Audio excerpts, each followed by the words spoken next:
तो कांग्रेस के विधायक अशोक अरोड़ा ने जनता टीवी से खास बातचीत की है। इस दौरान उन्होंने कांग्रेस की जय हिंद सभाओं, हरियाणा पंजाब के बीच जल विवाद, कांग्रेस के संगठन और नेता प्रतिपक्ष समेत कई मुद्दों पर अपनी राय रखी है। क्या कुछ कहते हुए अशोक अरोड़ा नजर आए, सुनिए। भारत और पाकिस्तान के बीच सीज फायर के बाद भारतीय जनता पार्टी देश भर में तिरंगा यात्राएं आयोजित कर रही है। इसके बाद अब कांग्रेस ने भी जय हिंद सभाएं शुरू करने का फैसला किया है। मेरे साथ पूर्व कैबिनेट मंत्री और कांग्रेस के वरिष्ठ नेता अशोक अरोड़ा मौजूद हैं। सर, भारतीय जनता पार्टी की तिरंगा यात्रा पूरे देश भर में चल रही है। हरियाणा में भी कई जगह पर यात्राएं जो है वो आयोजित हो रही है। अब कांग्रेस पार्टी ने भी जय हिंद सभाएं देश के कई राज्यों में करने का फैसला किया है। किस तरीके से देखते हैं सर इस फैसले को?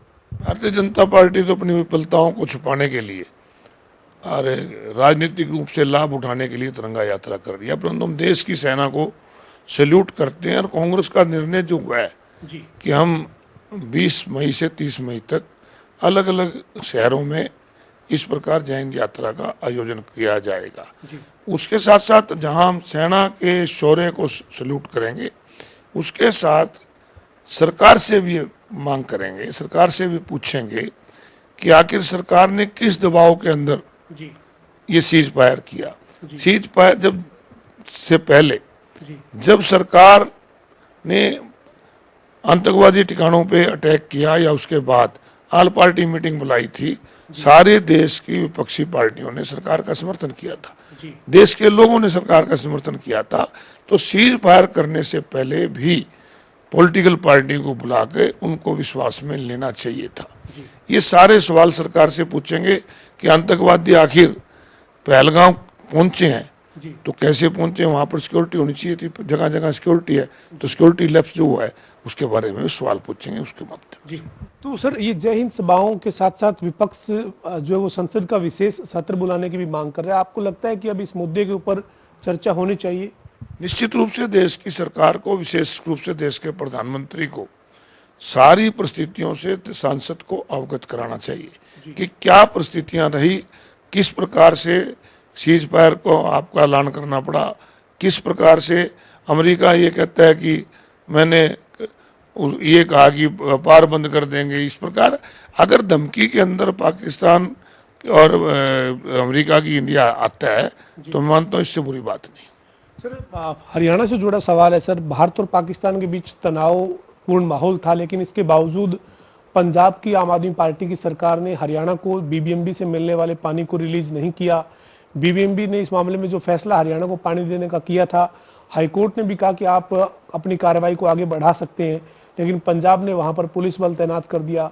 और जबकि ऐसी स्थिति थी सर, जब दो देशों के बीच में हमारे देश के लिए चिंता का विषय था, उस वक्त तनावपूर्ण माहौल था।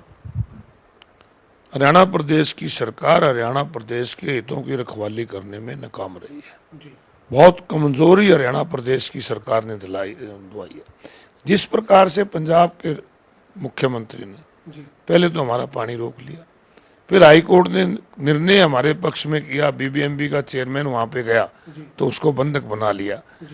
मुख्यमंत्री जी ने ऑल पार्टी मीटिंग बुलाई, ऑल पार्टी मीटिंग में सभी ने इनको कहा कि आप देश के प्रधानमंत्री से मिलिए, देश के प्रधानमंत्री को कहिए कि आखिर संघीय प्रणाली है, संघीय प्रणाली में हम सब लोग बंधे हुए हैं, तो इस प्रकार से निर्णय एक तरफा पंजाब की सरकार कैसे ले सकती है। परंतु मैं मानता हूं कि जिस प्रकार एसवाईएल के मामले में उस समय के मुख्यमंत्री मनोहर लाल जी आज तक समय नहीं ले पाए हमारे हक में फैसला होने के बावजूद, और ये मुख्यमंत्री भी प्रधानमंत्री से मिलने का आज तक समय नहीं ले पाए। या तो ये लगता है कि ये प्रधानमंत्री से डरते हैं, इनको टाइम नहीं मिलता, या फिर ये बहुत ही कमजोर आदमी। तो सर, पंजाब ने तो पानी देना जो चाहिए था मई के महीने में या अप्रैल के महीने में, जो पानी मिलना चाहिए था वो पानी दिया ही नहीं। लगातार कभी कोर्ट में, कभी बीबीएमबी में, अलग अलग जगह पर ये मामला जो है वो टलता रहा। अब 20 मई पंजाब हरियाणा हाईकोर्ट में सुनवाई के लिए तारीख है। 21 मई के बाद जो है वो पानी जून के महीने में कितना किसको मिलेगा इसके ये तय होना है। तो आज बीबीएमबी की टेक्निकल बोर्ड की बैठक भी है। तो आपको लगता है सर कि हरियाणा को इस 1-1.5 महीने में पानी नहीं मिलने से काफी नुकसान हुआ है, चाहे वो किसान है या फिर आम लोग हैं जिनको पेयजल के लिए पानी की किल्लत का सामना करना पड़ा? हरियाणा प्रदेश के अंदर 16 जिलों के अंदर जो पीने का पानी है वो नहरों द्वारा किया जाता है। और निश्चित रूप से जो मई और अप्रैल का महीना गया है, हमारे कई जगह जी जो हमारी डिग्गी है पानी की, वो सूखी पड़ी है पानी ना होने की वजह से। पीने की पानी, सिंचाई की तो बहुत दूर की बात है, पीने के पानी की भी हरियाणा प्रदेश के लोगों को दिक्कत उठानी पड़ी सरकार की कमजोरी की वजह से। और अब भी सरकार को केंद्र की सरकार पे दबाव पाके आगे के लिए अपना पूरा पानी लेना चाहिए, क्योंकि पानी हम कोई दान नहीं मांगते, पानी हमारा अधिकार है, एक समझौते के तहत हमें मिला हुआ है। जी सर, अंतिम सवाल है, कांग्रेस पार्टी अभी तक जो अपना संगठन नहीं बना पाई है और 8 महीने के करीब का वक्त हो चुका है, संगठन नहीं बनना कमजोरी नहीं है क्या सर? क्योंकि तमाम मुद्दों पर सरकार ये दावा करती है कि हमने अपने संकल्प पत्र के इतने वायदे पूरे कर दिए, प्रदेश में सरकार का ये कहना है कि हमने जो वायदे चुनाव में किए उनको पूरा कर रहे हैं। दूसरी तरफ कांग्रेस पार्टी है सर, जो अभी तक अपना जो है वो विधायक दल का नेता नहीं तय कर पाई है। ये भी बात सामने आई थी कि विधायक दल के नेता के साथ साथ प्रदेश अध्यक्ष को भी बदला जा सकता है चुनाव में, जिस तरीके के नतीजे रहे उनके चलते, लेकिन अभी तक कुछ नहीं हुआ सर, ना संगठन बना, ना विधायक दल के नेता का फैसला हुआ।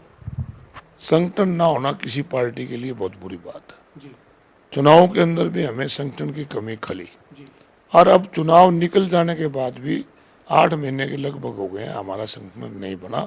तो संगठन बनना चाहिए, हाईकमान को ऐसे निर्णयों में देरी नहीं करनी चाहिए, और नेता विपक्ष का फैसला बहुत जल्दी हाईकमान को करना चाहिए था, क्योंकि हरियाणा प्रदेश की सरकार तो फेल है, पानी के मामले में फेल हो गई, रोजगार देने में मामले में सरकार फेल है, नशा रोकने में, अपराध रोकने में सरकार फेल है।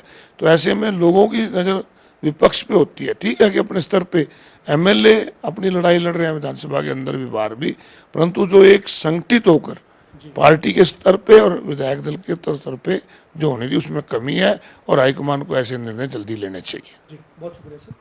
हमारे साथ कांग्रेस के वरिष्ठ नेता अशोक अरोड़ा थे, जिन्होंने तमाम मुद्दों पे बातचीत की है। खासतौर पर उनका यही कहना है कि जय हिंद सभाएं जो वो कांग्रेस पार्टी देश भर में करेंगी, और जहां पर सैनिकों को जो हमारे रक्षा में लगातार काम करते रहे, बहादुरी के साथ डटे रहे, उस पर उनका सम्मान किया जाएगा। वहीं कुछ सवाल जो है वो भी सरकार से पूछे जाएंगे। इसके अलावा भी तमाम मुद्दों पर उन्होंने अपनी बात रखी है। वीडियो जर्नलिस्ट विजेंद्र सिंह के साथ पवन सिंह और जनता टीवी, चंडीगढ़।